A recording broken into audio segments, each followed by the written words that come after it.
Dawn broke over the Philippine jungle on January 9, 1945, as the gray surf of Lingayen Gulf carried wave after wave of American landing craft toward the beaches. The roar of naval guns shook the air, sending fountains of mud and palm fronds skyward. Japanese gunners crouched in bunkers carved from volcanic rock, their barrels already overheating, their ammunition running low. From the dark tree-line, machine gun bursts spat blindly into the haze. And then, silence. Out of the smoke came the sight that froze many defenders, hundreds of young Americans. Helmets low, rifles ready, but laughing, passing sticks of chewing gum to one another even as shells whistled overhead. U.S. Army After Action Report, January 1945. The Japanese soldiers watching, beaten down by years of scarcity and rigid hierarchy, could not comprehend it. For the Japanese, war had become a ritual of deprivation. Soldiers in the Imperial Army were fed a handful of rice, dried fish, and rarely more. Tobacco was rationed into crumbs. Even frontline officers went without. Smiles were scarce. To share food, or worse, to appear carefree under fire, was alien to the iron discipline of their command. Imperial Army Field Memo, 1944. Yet here were their enemies, fresh, supplied, and unbroken, trading gum, swapping cigarettes, and moving with a casual camaraderie that seemed more powerful than steel. The riddle deepened when prisoners were captured. Japanese troops who surrendered, often expecting humiliation or execution, were stunned when an American private pressed a lucky strike into their trembling hands. A stick of Wrigley's gum slid across the table during interrogation. A chocolate bar appeared as if conjured from nowhere. It was like they had an endless fountain, one captured sergeant recalled later. Still bewildered at the memory, post-war POW interrogation report, 1946. The context of this shock was rooted not only in battlefield contrast, but in an entire philosophy of war. By 1945, Japan's empire was stretched to breaking. Cut off by submarine blockades and strategic bombing, its industry faltered. Aircraft went without fuel, soldiers without bullets. In Burma, men starved in the jungle. On Luzon, commanders instructed their troops to forage for roots. Cigarettes were luxuries that vanished in 1942. Even officers rolled scraps of dried leaves into paper, coughing on the acrid smoke. Bundesarchiv, Japanese Supply Analysis. 1945. The Americans, by comparison, brought an empire of abundance with them wherever they landed. In 1944 alone, the U.S. produced 300 billion cigarettes, many shipped straight to frontline units. U.S. War Production Board Report, 1945. Wrigley's chewing gum factories in Chicago turned out millions of packs every week, specifically earmarked for rations. Every soldier carried them in the K-ration box, nestled beside canned meat, powdered coffee, and chocolate bars. It was not indulgence, it was morale science. Designed by psychologists and logisticians who understood that small comforts steadied a soldier's nerves under fire. Quartermaster Corps Field Study. 1943. For Japanese soldiers who had grown up on the idea that the state owned their body and spirit, the sight of Americans casually lighting cigarettes for one another or tossing packs across muddy foxholes suggested a different kind of strength. Theirs was not the brittle obedience of an empire. It was the flexible resilience of a force that valued the individual while binding them in shared abundance. They laughed too easily, noted one Japanese lieutenant after capture. We thought it was arrogance. Later we realized it was something else, confidence. Allied interrogation, Luzon, 1945. The difference extended to command. Japanese officers distributed food and tobacco downward with ruthless economy, often hoarding what little remained for themselves. Enlisted men went without, stripped to skin and bone, punished for weakness. In contrast, GIs carried rations meant to last, with cigarettes included, not ASA ration privilege, but ASA universal right. Privates smoked beside sergeants, chewing gum beside captains. For captives raised in rigid hierarchy, this democratic sharing was as jarring as the artillery thunder. The Americans wasted what we died to protect. One dramatized composite, Japanese prisoner muttered in disbelief. They gave away cigarettes as if they were stones. The battlefield imagery reinforced the point. After the Lingayen landings, as U.S. forces pushed inland through burning villages and rice paddies, The ritual continued. In the pauses between firefights, men struck matches, the orange glow of cigarettes punctuating the darkness like fireflies. Gum snapped between clenched jaws as rifles were cleaned. Even as shells cracked in the distance, the small luxuries traveled hand to hand. To Japanese prisoners herded into makeshift pens, this sight was more alienating than the roar of Sherman tanks. It implied not only material superiority but also a psychology immune to despair. U.S. Army Signal Corps Diary, January 1945. Numbers told the wider story. By early 1945, the United States had delivered over 13 million tons of supplies into the Pacific Theater, including 150,000 tons of food per month and nearly limitless rations of cigarettes and gum. U.S. Strategic Logistics Report, 1946. Japan, meanwhile, struggled to feed its armies at all. At Leyte, thousands of Japanese died not from bullets, but from hunger and disease. Cigarettes became a trade currency more precious than ammunition. Yet their enemies flicked them away half-smoked. A gesture that stung worse than bullets to men who had not touched tobacco in years. Japanese POW Memoir. 1947. The shock cut deeper than comfort.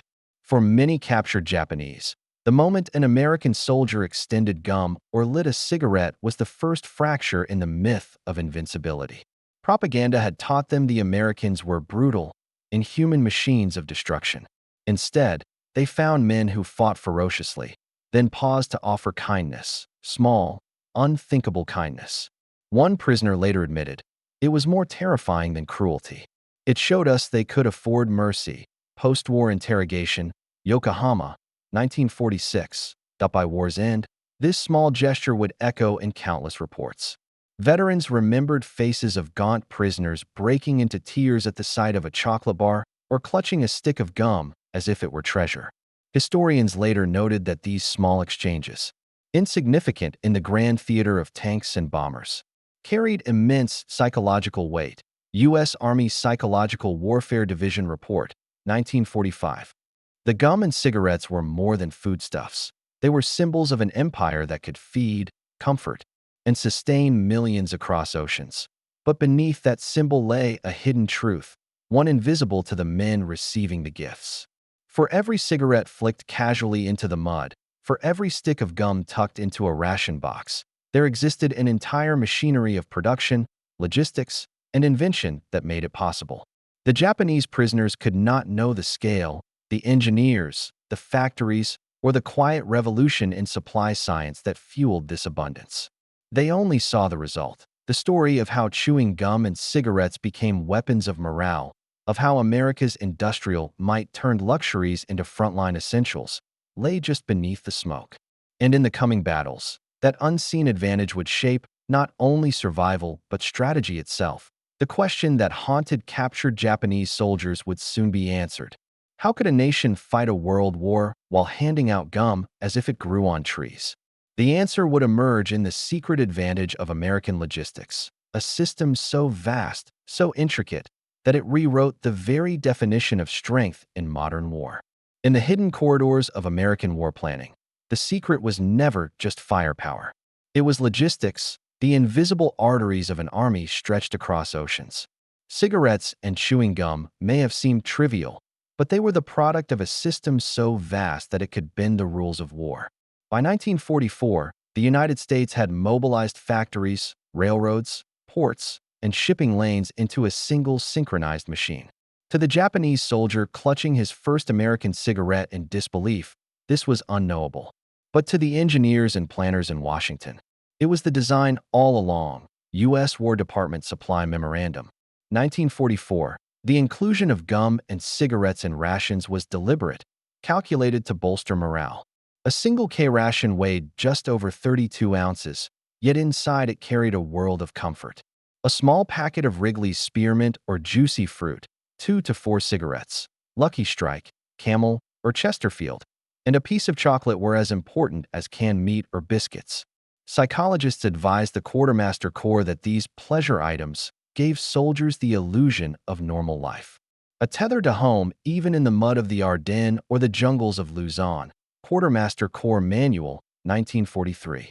It was not indulgence, it was science. factories became weapons. In Chicago, Wrigley's production lines ran day and night, converting tons of chicle into sticks wrapped in foil. At their peak, they produced 15 billion sticks per year, many diverted directly to the military. War Production Board Report, 1945. In Richmond and Durham, tobacco plants operated at maximum capacity, flooding warehouses with cartons marked for overseas shipment. The logistics of packaging alone was a marvel. Gum sealed to withstand tropical heat, cigarettes packed against Pacific humidity. Chemists and engineers adjusted formulas, ensuring that when a GI tore open his ration, the gum still snapped, and the cigarette still burned evenly. Technical Bulletin. U.S. Army Subsistence Research Laboratory, 1944. The Japanese, relying on dwindling imports and improvised substitutes, could not compete. By 1943, their cigarette paper was rough, and their tobacco was mixed with straw. Soldiers rolled dried tea leaves to mimic the taste. Gum was unheard of. To be offered these luxuries by a grinning American private was not just confusing. It was humiliating. As one dramatized composite prisoner muttered, "They gave us things our emperor could not." Captured soldier debrief. 1945. The effect came to a dramatic head during the Battle of Okinawa. Beginning April 1st, 1945, known as Operation Iceberg, it was the largest amphibious assault of the Pacific Campaign. Waves of Marines and soldiers stormed the beaches under cover of massive naval bombardment. Japanese defenders, entrenched in tunnels and caves, fought with ferocity, launching kamikaze strikes that sank dozens of ships. Yet amid the chaos, another story unfolded in the rear. Captured Japanese soldiers, dragged from caves with sunken cheeks and trembling hands, were processed in makeshift pens under tarpaulins. Exhausted and dehydrated, they braced for cruelty. Instead, they watched an American corporal rip open a ration box, break a chocolate bar in half, and press it into the prisoner's palm. Cigarettes followed. Shock rippled through the captives. Some wept openly, unable to reconcile kindness with the destruction raining down around them. U.S. Army Signal Corps Eyewitness Report. April 1945. Technically, the cigarette in that prisoner's hand was part of a logistical miracle. Each GI on Okinawa received a daily ration that included 4 cigarettes. That meant 183,000 American troops consumed over 700,000 cigarettes every day during the first week alone. Cargo ships carried pallets stacked high with cartons. Warehouses on Okinawa's beaches filled with crates. Forklifts, a rarity in Japanese supply systems, unloaded supplies at astonishing speed. Behind every cigarette offered to a prisoner was an unbroken chain: a Virginia farmer, a factory worker in North Carolina, a packer in a Midwest warehouse, and a sailor on a Liberty ship braving submarines to deliver cargo. Bureau of Ships Supply Report. 1945. The Japanese never understood how such abundance was possible. Their doctrine emphasized self-denial, sacrifice, and spiritual strength. Soldiers were expected to endure starvation and deprivation with stoic silence. The Americans, however, built their war machine around sustaining the individual. The difference was not just in strategy, but in philosophy. When Japanese officers interrogated prisoners of war, they often noted the Americans' fixation on food and comfort, dismissing it as weakness. Yet in practice, it gave American soldiers endurance, reducing desertion, sustaining morale, and making them more effective in prolonged campaigns. Imperial Army POW Report. 1945. Enemy disbelief grew sharper as they realized this abundance extended even under fire. At Peleliu, Marines advanced across coral ridges with gum clenched in their teeth, spitting dust from their mouths after each burst of machine gun fire. At Iwo Jima, ration tins and cigarette packs littered the black sand even as bodies fell. To Japanese defenders, who rationed a single rice ball for an entire day, the sight of enemy soldiers chewing and smoking freely under bombardment was unbearable. They fought as if the sea itself supplied them endlessly, wrote one captured lieutenant. Post-war interrogation file, 1946. The deep dive into specifications told its own story. Each K-ration contained 8 sticks of gum, 1 or 2 candy bars totaling 600 calories, and 4 cigarettes. Packaged in wax-coated boxes, they resisted moisture for months. Shipping crates were standardized to 12 rations each, packed into steel containers for transport. Cigarettes were manufactured with uniformity so precise that they could be machine-fed into automatic packaging lines. An innovation pioneered by American engineers like James A. Bonsack decades earlier, but perfected under wartime pressure. U.S. Army Quartermaster Technical Report, 1944. In total, between 1942 and 1945, the U.S. military distributed nearly 350 billion cigarettes to its armed forces. Enough to fuel an empire of morale. U.S. Strategic Bombing Survey. 1946. Contrast was everything. In the Japanese system, gum and cigarettes were absent, replaced by survival scraps. In the American system, they were essential, engineered into every box, crate, and convoy. For the men on the receiving end, half-starved prisoners plucked from caves or jungle foxholes, the difference was unfathomable. Their disbelief was not just about tobacco or sweets. It was about what those items represented, a nation whose factories could clothe, feed, arm, and even indulge millions of men across half the globe without faltering. The Battle of Okinawa underscored this reality. While Japanese defenders fought to the death, American logistics flowed like an unbroken tide. For every round fired, there was another waiting in crates. For every man lost, replacements were ferried across the Pacific. For every cigarette offered to a prisoner, another shipment was already steaming westward across the ocean. Japanese diaries from the campaign reveal despair at this relentless supply. "They have more than we can imagine," wrote one dramatized composite entry. "Even their prisoners eat better than our soldiers." Captured diary fragment. Okinawa, 1945. In that crucible of fire and steel, cigarettes and gum became more than small comforts. They became psychological weapons. To offer them freely to the enemy was to declare, "We have so much. We can give away what you lack." The very act undermined Japanese morale, planting seeds of doubt about their empire's ability to sustain the fight. And as Okinawa bled toward its final, brutal conclusion, those small tokens, sticks of gum, puffs of smoke, hinted at the deeper truth. For the real secret of American abundance lay not in the soldier's hand, but in the unseen machinery behind him. Factories, engineers, logisticians, and workers by the millions had turned ordinary comforts into weapons of war. And as Japan's soldiers stared in disbelief, the truth became undeniable. They were not just fighting men, but an entire system that never seemed to run out. The question remained, what would be the long-term effect of this imbalance? The answer lay not just on the battlefield, but in the psychological scars and strategic shifts that followed in the war's final months. The war in the Pacific neared its final crescendo in the summer of 1945, but the impact of cigarettes and chewing gum lingered far beyond the beaches and foxholes. To the Americans, they were small comforts folded into the industrial flood. To the Japanese prisoners and survivors, they were haunting reminders of a world their empire could not build. And in the minds of strategists, they became symbols of something far greater, the power of morale, logistics, and psychological warfare in shaping victory. U.S. Strategic Bombing Survey. 1946. That as Japan collapsed, interrogations of captured soldiers revealed the depth of disbelief. Many spoke not of tanks or bombers, but of food, rations, and the endless supply of luxuries. "Even in our homeland, the people starve," said one dramatized composite officer in Yokohama.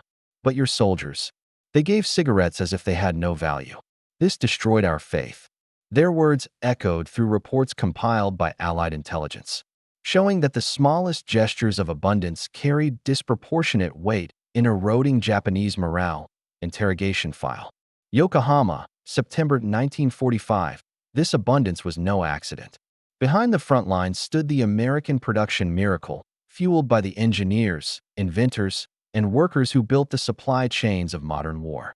The Quartermaster Corps in Philadelphia, the chemists in Chicago refining gum bases, the tobacco cutters in Virginia, and the machinists on Detroit's assembly lines. All were soldiers of a different kind. They forged not rifles or tanks alone, but comfort itself, packaged and shipped as a weapon of endurance. War Production Board Industrial Survey. 1945. The psychological divide deepened as the war ended and prisoners reflected on their experience. Cigarettes offered freely in POW camps became their most vivid memories. American guards distributed rations daily, cigarettes tucked alongside bread and soup. To men who had not seen such abundance in years, it was staggering. "We could not believe it was real," one recalled. "We thought it was a trick." But day after day, the food and cigarettes continued. These impressions, recorded in post-war Japanese testimonies, revealed how America's industrial capacity had not just defeated Japan's armies, but also conquered its spirit. POW Camp Log. Guam, August 1945. Strategically, these small items underscored a doctrine shift. In American planning, morale was as vital as bullets. Cigarettes and gum were not extras. They were tools to keep men fighting longer, steadier, and with greater cohesion. Studies showed that men who smoked together, chewed together, and shared rations built bonds that endured combat stress. This resilience reduced desertion, stabilized units, and gave commanders confidence in prolonged operations. Japan, meanwhile, burned through men with little regard for psychological endurance, believing suffering itself to be strength. The contrast defined the campaigns of 1944 to 45, U.S. Army Morale Study. 1945, the legacy stretched into the Cold War. Cigarettes and gum remained staples of American military rations well into Korea and Vietnam. Gum wrappers doubled as field patches for leaky gear. Cigarettes, carried in every ration pack, became as symbolic as the M1 rifle. Yet the lesson went beyond tobacco or sugar. It was about the understanding that sustaining the mind was as critical as sustaining the body. Modern military doctrine absorbed this truth. By the Gulf War, psychologists and logisticians designed rations with not only calories but also comfort in mind. Adding spice packets, cocoa, and snack items to preserve morale, Defense Logistics Agency study. 1991. For Japan, the humiliation was lasting. Post-war analysts wrote of a nation that had fought with courage but without the means to sustain its soldiers. Cigarettes and gum became shorthand for the difference between industrial warfare and spiritual warfare. The former won, the latter withered. Japanese officers later admitted that morale collapsed faster than ammunition supplies. When a man sees the enemy eat better than his family and smoke better than his commander, his will to fight dies. One confessed in a post-war study, Japanese officer testimony. 1947. But behind the triumph lay human cost. American soldiers, though comforted by their gum and cigarettes, paid dearly in blood across Pacific Islands. At Okinawa alone, over 12,000 Americans died, and 36,000 were wounded. For the Japanese, the toll was catastrophic. 100,000 soldiers and as many civilians perished. In that ocean of death, a cigarette shared with a prisoner was not just charity. It was a flicker of humanity amid the carnage. Engineers in distant factories may not have imagined their products as symbols of mercy, but in the mud of war, that is what they became. U.S. Army Medical Corps Report. 1945, the broader arc of history sealed the lesson. America's strength in World War II lay not only in its weapons but also in its ability to project abundance. Gum and cigarettes were proof that the United States could fight a global war without forcing its soldiers into starvation or deprivation. It was a promise to its fighting men, "You will not go without." That promise proved as decisive as artillery. It showed enemies that America's strength was not only material but psychological, a system that refused to break under strain. In the ruins of Hiroshima and Nagasaki, Japanese survivors described their shock when occupying U.S. soldiers handed out chocolate and cigarettes within days of arrival. The empire had ended in atomic fire, but the first impressions of peace came wrapped in ration packs. For many civilians, that small act became their first taste of a new world, one built not on scarcity but on overwhelming abundance. U.S. Occupation Report, Tokyo, 1945. As decades passed, historians came to see gum and cigarettes not merely as rations, but as cultural weapons. They represented a democratic ideal where every soldier, from private to general, received the same comforts. They embodied a logistical philosophy that turned factories and farms into allies as powerful as tanks and bombers. And they carried a psychological impact that reached across enemy lines, breaking myths of invincibility and sowing doubt in hearts conditioned to endure. The war ended, But the lesson did not fade. In modern strategy, morale is still measured, tracked, and supplied as carefully as ammunition. Militaries learned that the smallest items, a hot meal, a dry sock, a piece of candy, could decide battles as surely as steel. World War II proved that victory belonged not only to those with the most weapons but also to those who understood the human spirit of the soldier. And so, when captured Japanese soldiers wept at the gift of gum or clutched a cigarette as though it were gold, they were not just reacting to hunger or addiction. They were confronting the reality that their enemy's power flowed not from cruelty, but from abundance, kindness, and unshakable supply. It was a revelation as devastating as artillery, in the words of one American GI, reflecting decades later. We gave them gum and smokes because we had plenty. That was the whole war right there. We had plenty. Veterans Oral History Project, 1983, that in modern war, connection outweighs firepower and speed defeats armor. But in the Pacific, sometimes the greatest weapon was nothing more than a stick of gum, a cigarette, and the quiet message they carried: we will never run out.